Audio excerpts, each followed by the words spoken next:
किताब मुकद्दस में से लूका की इंजील के 8वें बाब की तलावत। थोड़े अरसे के बाद यूं हुआ कि वो मुनादी करता और खुदा की बादशाही की खुशखबरी सुनाता हुआ शहर शहर और गांव गांव फिरने लगा। और वो 12 उसके साथ थे, और बाज औरतें जिन्होंने बुरी रूहों और बीमारियों से शिफा पाई थी, यानी मरियम जो मगदलीनी कहलाती थी, जिसमें से 7 बदरूहें निकली थी, और योआना हेरोदीस के दीवान खोजा की बीवी, और सुसन्ना और बोतेरी और औरतें भी थी जो अपने माल से उनकी खिदमत करती थीं।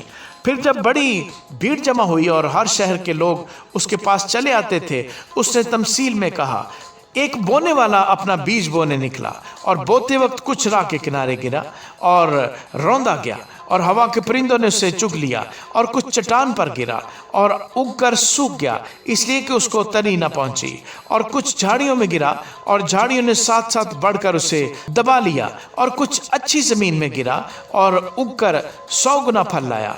ये कहकर उसने पुकारा, जिसके सुनने के कान हो वो सुन ले। उसके शागिर्दों ने उससे पूछा कि ये तमसील क्या है?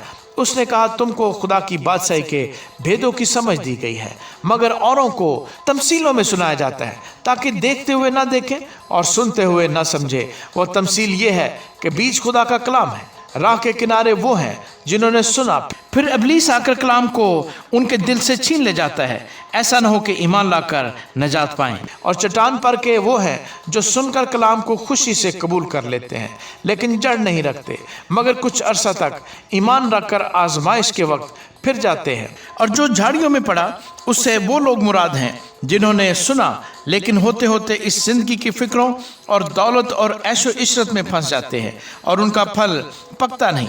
मगर अच्छी ज़मीन के वो हैं जो कलाम को सुनकर उम्दा और नेक दिल में संभाले रहते और सब्र से फल लाते हैं। कोई शख्स चिराग जलाकर बर्तन से नहीं छुपाता, ना पलंग के नीचे रखता है, बल्कि चिरागदान पर रखता है, ताकि अंदर आने वालों को रोशनी दिखाई दे। क्योंकि कोई चीज़ छिपी नहीं जो जाहिर ना हो जाएगी, और ना कोई ऐसी पोशीदा बात है जो मालूम ना होगी और ज़हूर में ना आएगी। बस खबरदार रहो कि तुम किस तरह सुनते हो, क्योंकि जिसके पास है उसे दिया जाएगा, और जिसके पास नहीं है उससे वो भी ले लिया जाएगा जो अपना समझता है। फिर उसकी माँ और उसके भाई उसके पास आए, मगर भीड़ के सबब से उस तक पहुँच न सके, और उसे खबर दी गई कि तेरे माँ और तेरे भाई बाहर खड़े हैं और तुझसे मिलना चाहते हैं। उसने जवाब में उनसे कहा कि मेरी माँ और मेरे भाई तो ये हैं जो खुदा का कलाम सुनते और उस पर अमल करते हैं। फिर एक दिन ऐसा हुआ कि वो और उसके शागिर्द कश्ती में सवार हुए, और उसने उनसे कहा, आओ झील के पार चलें। बस वो रवाना हुए, मगर जब कश्ती चली जाती थी तो वो सो गया, और झील पर बड़ी आंधी आई और कश्ती पानी से भरी जाती थी और वो खतरे में थे। उन्होंने पास आकर उसे जगाया और कहा कि साहब साहब, हम हलाक हुए जाते हैं। उसने उठकर हवा को और पानी के जोर और शोर को झिड़का, और दोनों थम गए और अमन हो गया। उसने उनसे कहा, तुम्हारा ईमान कहाँ गया? वो डर गए और ताजुब करके आपस में कहने लगे कि ये कौन है? ये तो हवा और पानी को हुक्म देता है और वो उसकी मानते हैं। फिर वो गरासीनियों के इलाके में जा पहुंचे जो उस पार गलील के सामने है।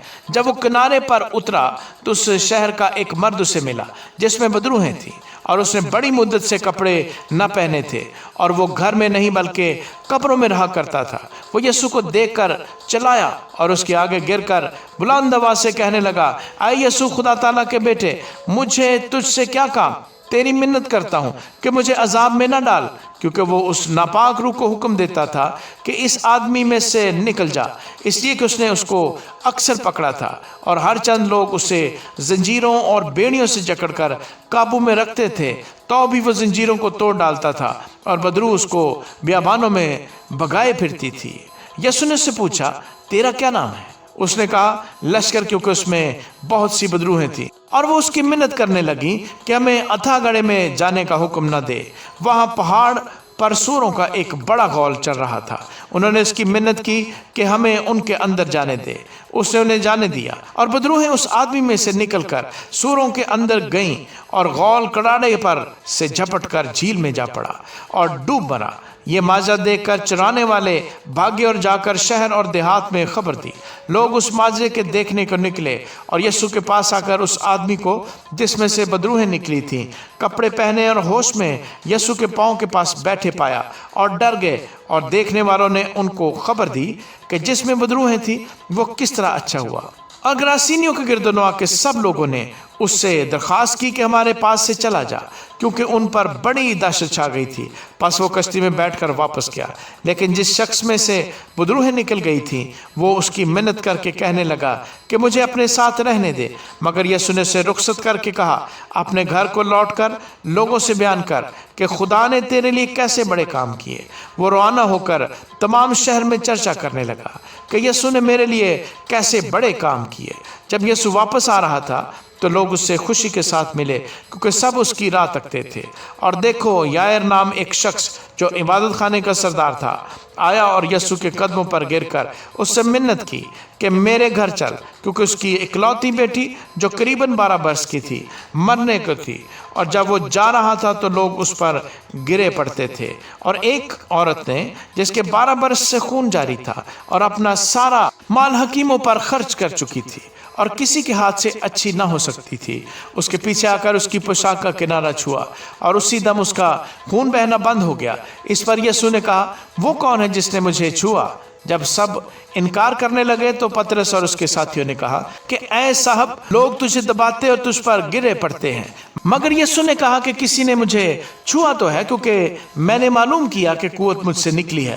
جب اس عورت نے دیکھا کہ میں چھپ نہیں سکتی تو کانپتی ہوئی آئی اور اس کے آگے گر کر سب لوگوں کے سامنے بیان کیا کہ میں نے کس سبب سے تجھے چھوا اور کس طرح اسی دم شفا پا گئی۔ اس نے اس سے کہا، بیٹی، تیرے ایمان نے تجھے اچھا کیا ہے، سلامت چلی جا۔ وہ یہ کہہ ہی رہا تھا کہ عبادت خانے کے سردار کے ہاں سے کسی نے آ کر کہا کہ تیری بیٹی مر گئی، استاد کو تکلیف نہ دے۔ یسوع نے سن کر اسے جواب دیا کہ خوف نہ کر، فقط اعتقاد رکھ، وہ بچ جائے گی۔ اور گھر میں پہنچ کر پطرس اور یوحنا اور یعقوب اور لڑکی کے ماں باپ کے سوا کسی کو اپنے ساتھ اندر نہ جانے دیا، اور سب اس کے لیے رو پیٹ رہے تھے۔ مگر اس نے کہا، رو نہیں، وہ مر نہیں گئی بلکہ سوتی ہے۔ وہ اس پر ہنسنے لگے کیونکہ جانتے تھے کہ وہ مر گئی ہے۔ مگر اس نے اس کا ہاتھ پکڑا اور پکار کر کہا، اے لڑکی، اٹھ۔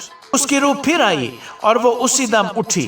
پھر یسوع نے حکم دیا کہ لڑکی کو کچھ کھانے کو دیا جائے۔ اس کے ماں باپ حیران ہوئے اور اس نے انہیں تاکید کی کہ یہ ماجرا کسی سے نہ کہنا۔ آمین۔